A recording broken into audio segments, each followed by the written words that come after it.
Bonjour, la paracha qu'on lira Be'ezrat Hashem ce Shabbat, parashat Yitro. Dans notre paracha, on va lire les Aseret Adibrot, les 10 commandements, et aussi dans parashat Va'etchanan, il y a les 10 commandements. Là, dans ces cours, on va essayer Be'ezrat Hashem de faire 5 commandements, et le prochain cours, Be'ezrat Hashem Bli Neder, les autres. Le premier commandement, c'est marqué Anochi Hashem Elokecha, je suis Hashem, ton Dieu. C'est marqué en singulier, Ani Hashem Elokecha, ton Dieu. Pourquoi Hashem, il n'a pas parlé en pluriel, puisqu'il parlait à tous les béné Israël? Ani Hashem Elokechem, je suis Hashem, votre Dieu. Pourquoi il a parlé en singulier, Ani Hashem Elokecha? Là-bas, la Gemara, elle répond, pour que Moshe Rabbeinu, il puisse après, plus tard, défendre les béné Israël au moment de Vaudor. Et c'est exactement ce qu'on va dans Shemot Perek Lamed Bet, au moment que les béné Israël ils ont fait le Vaudor. Moshe Rabbeinu dit à Kadosh Baruch Hu, Lama Hashem yechera apecha be'amecha Hashem, pourquoi tu te mets en colère contre ton peuple? C'est pas à eux que tu as dit de ne pas faire l'idolâtrie, tu as parlé en singulier, c'est à moi que tu as dit ça. Tu n'as pas parlé en pluriel. Comme ça même Rashi sur place dit, Akadosh Baruch Hu, avec toute sa miséricorde, avec toute sa pitié qu'il a vis-à-vis de ses enfants, Akadosh Baruch Hu, il savait déjà à l'avance qu'on fera cette faute de Vaudor. Akadosh Baruch Hu, déjà avant ça, il nous a donné une porte d'ouverture pour pouvoir sortir de là-bas. Ici, dans les 10 commandements, il nous parle en singulier. C'est au moment qu'on fasse la faute de Vaudor, on aura une ouverture pour sortir de là-bas. Et c'est pour cela, c'est marqué Amar Rabbi Meir Shapira. C'est marqué au nom de Rabbi Meir Shapira concernant les Yud Gimel Rachamim. Dans Perek Lamed Dalet, dans notre livre Shemot, dans Perek Lamed Dalet, Pasuk Vav, c'est marqué Adonai, Adonai, El Rachum Vechanun, Erech Apayim Verav Chesed Ve'emet, Notzer Chesed La'alafim, Noseh Avon Vapesha Vechata'a Venake. Amonai, Amonai, c'est marqué 2 fois le nom de Hachem. Pourquoi c'est marqué 2 fois le nom de Hachem? C'est marqué dans Gemara Rosh Hashanah, page Yud Zayin Amud Bet, que une fois que Kadosh Baruch Hu il dit Amonai, je suis miséricorde avant le péché. Amonai, le deuxième, je suis aussi miséricorde après le péché, au moment qu'il fasse tchouva. Arosh pose la question, qu'est-ce que ça veut dire ça? Hachem, il est miséricorde avant que l'homme fasse le péché. Est-ce que l'homme, avant de faire le péché, il a besoin que Dieu soit miséricorde avec lui? Non. Il n'a pas fait de péché, Hachem, il n'y a pas de raison pourquoi il doit être dur avec lui, pour qu'on demande qu'Hachem, il doit être miséricorde avec lui.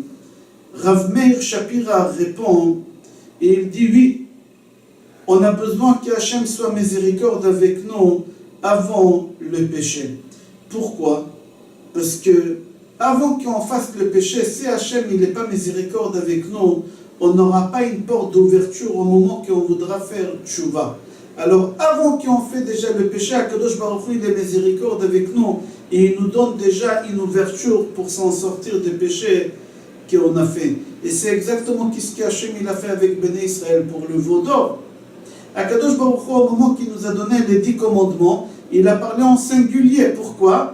Parce que, comme ça, mon cher Rabbeinu, il pourra dire à Hachem, tu as parlé en singulier, tu n'as pas parlé au Béné Israël, tu as parlé à moi.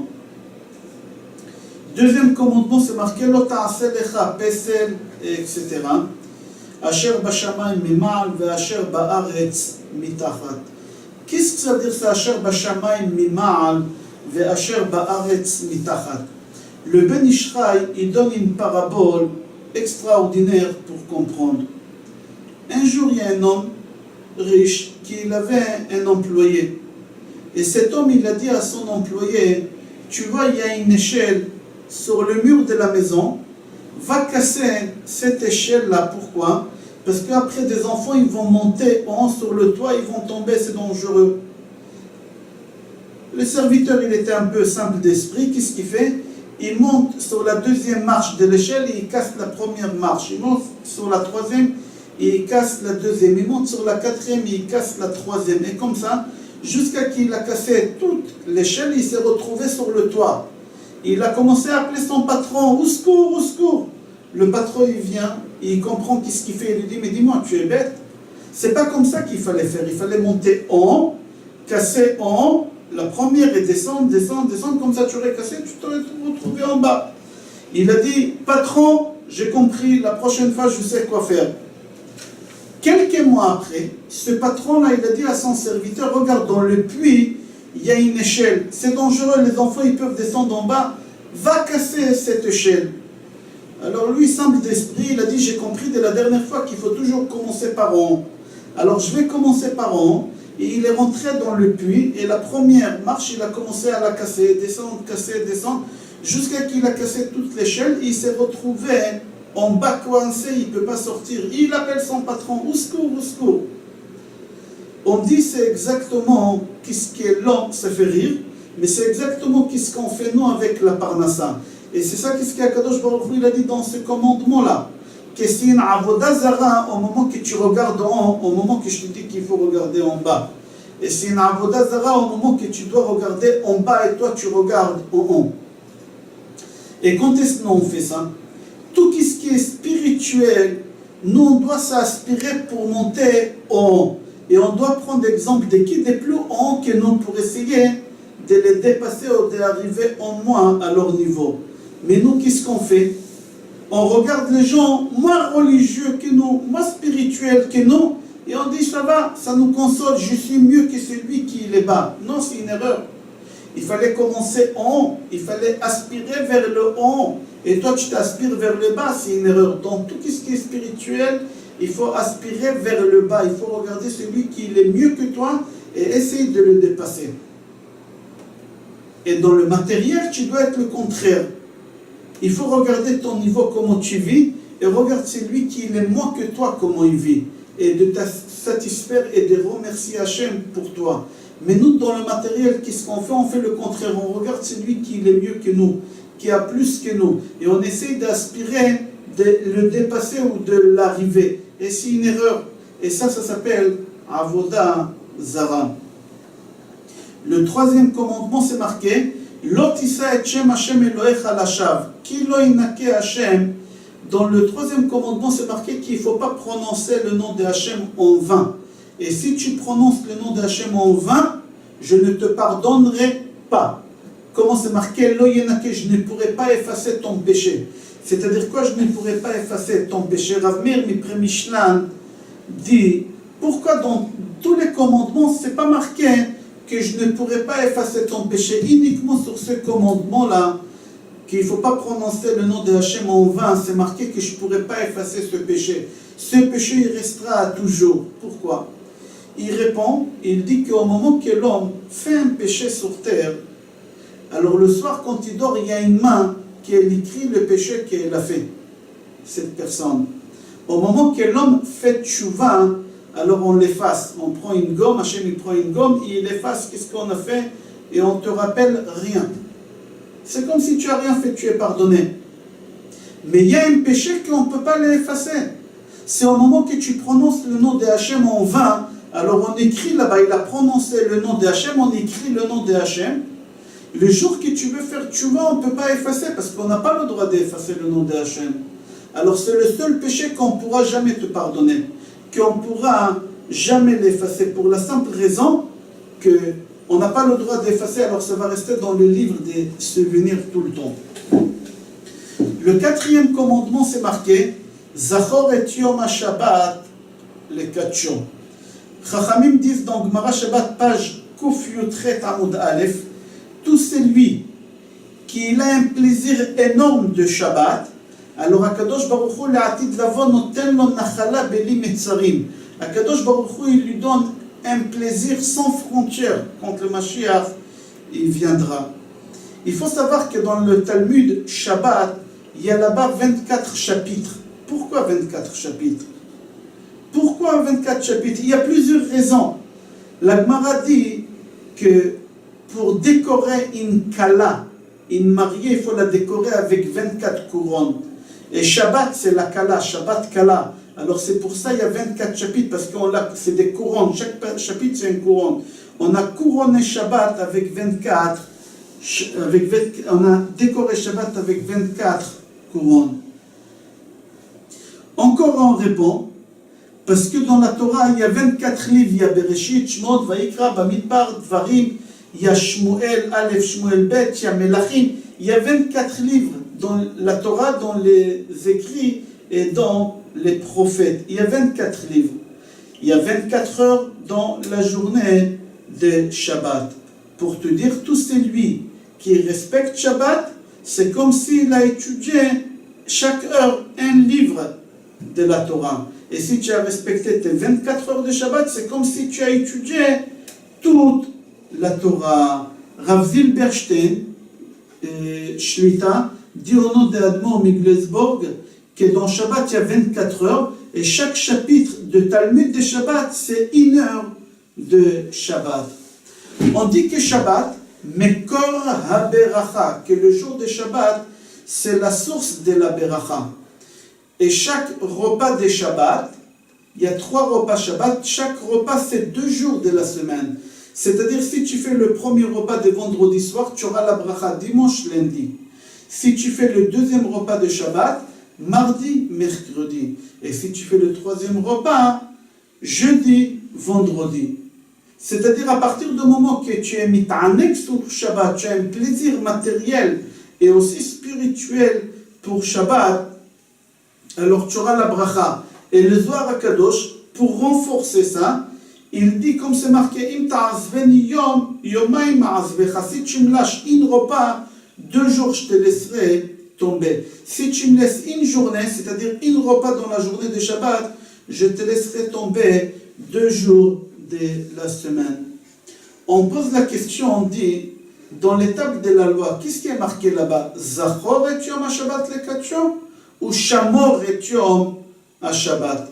Rabbi Yaakov Kaminsky dit que c'est marqué clair dans la prière de Shachrit de Shabbat, c'est marqué là-bas Shmirat Shabbat, que c'était marqué Shamor et pas Zachor. Et aussi c'est marqué Veshameru Bnei Israël et Shabbat La'asot Veshameru Lashon Shmira. C'est-à-dire sur la table de la loi c'était marqué Shamor et pas Zachor. Pourquoi on veut savoir qu'est-ce qui était marqué là-bas Zachor et Shamor? Il faut savoir qu'en réalité on dit que Zachor et Shamor bedibur echad neemru. C'est pas compréhensible, mais il y a qu'Akadosh Baruch Hu qui peut faire une chose pareille, dire 2 choses en un seul mot. Il y en a qui pensent qu'ils ont envie dans Shabbat ne pas faire Shamor, ils ont envie de faire que Zachor. Et Shamor laissé au rabbin. Tout d'abord c'est quoi Zachor et c'est quoi Shamor? Zachor et Yom HaShabbat, souviens-toi que c'est le jour de Shabbat, c'est avec les plaisirs, c'est avec les repas, avec les boissons, etc. Et Shamor, c'est étudier, respecter, observer. Il y a des gens qui disent, moi, entre Zachor et Shamor, je préfère avoir Zachor. Pour moi, c'est mieux. Manger, boire. Le Shamor, je laisse au rabbin de le faire. Et c'est une erreur de faire cette chose-là. Vous savez, dans la Havdalah de Shabbat, on dit là-bas 4 brachot dans la Havdalah de Shabbat. On fait la bracha de Boré Priya Gefen, on fait la bracha de Boré Mine Besamim, et on fait la bracha de Boré Meoré Aesh, et on fait la bracha à Mavdil Ben Kodesh Lechol, c'est la Chokhma, savoir séparer entre Kodesh et Chol. C'est-à-dire que les brachot ils vont de moins important et plus important. C'est-à-dire quoi? De plus fort, de moins fort au plus fort. Pour goûter quelque chose, il faut que l'aliment rentre dans ma bouche. En regardant l'aliment, je ne pourrais pas savoir son goût. Alors, c'est la force la moins forte qu'on a, c'est goûter un aliment. Il faut le faire rentrer dans la bouche. L'aliment plus fort que ça, c'est l'odorat. Je peux sentir l'odorat déjà de loin. Et il y a une force encore plus forte que l'odorat, c'est la vue. Je peux regarder à des kilomètres. Et il y a une force beaucoup plus forte que ça, c'est la chokhma, c'est la sagesse. Amavdil ben kodesh lechol, c'est avec la sagesse que c'est plus fort de tous les autres sens qu'on a. le 5e commandement qu'on va faire aujourd'hui, et c'est le dernier, et les autres on le fera dans le prochain cours, Be'ezrat Hashem. Kabed et avicha ve'et imecha. Honore ton père et ta mère. La Gemara, Kiddushin, page Lamed Aleph, Amoud Aleph, elle nous raconte là-bas qu'il y a le fils d'une femme veuve, un orphelin de père. Il est parti voir Rabbi El-Azar et il lui a dit: j'ai une question à te demander. Mon père, il m'a demandé de l'eau, un verre d'eau. Et ma mère aussi, elle m'a demandé un verre d'eau. Qui je dois donner en premier? À mon père ou à ma mère? À ma mère ou à mon père? Et il lui a dit: Anach kevod imecha ve'ase kevod avicha she'ata ve'imcha chayavim bichvodo.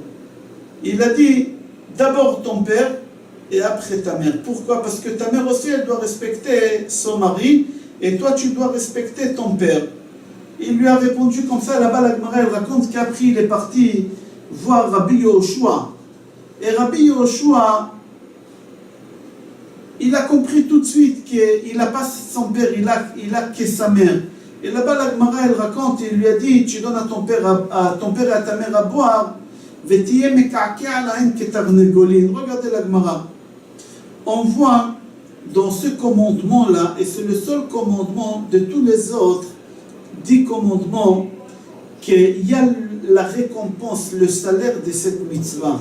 Ici c'est marqué le man ya'arichun yamecha, afin que tu auras la vie prolongée. Si tu fais la mitzvah de honorer, de respecter tes parents, tu auras la vie prolongée.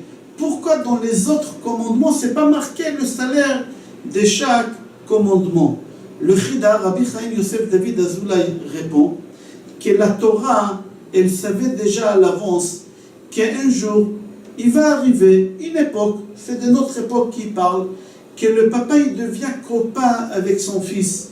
Et au moment que le fils il voudra respecter son père et se lever au moment que son père rentre, son père il va lui dire: assis-toi, c'est pas la peine de te lever. On est d'accord, je suis ton père, mais on est aussi copains, n'y t'embête pas, assis-toi. Et de crainte d'arriver à ça, la Torah elle a dit le salaire. D'accord, fils, peut-être ton père il te dit ça, et ça t'arrange, mais sache que de l'autre côté tu perds le salaire. Alors comme ça la Torah elle a fait en sorte qu'il y a une barrière entre le fils et le père. Même que le père il aura cette tentation de dire à son fils: assis-toi, ne te lève pas, on est copains, le fils il va lui dire: non papa, je veux te respecter. Pourquoi? Parce que dans l'arrière-pensée, il va perdre le salaire. C'est pour ça dans ce commandement, et le seul commandement c'est marqué le salaire de cette mitzvah. Je vous souhaite Shabbat Shalom, Bracha ve'Hatzlacha et Kol Tov.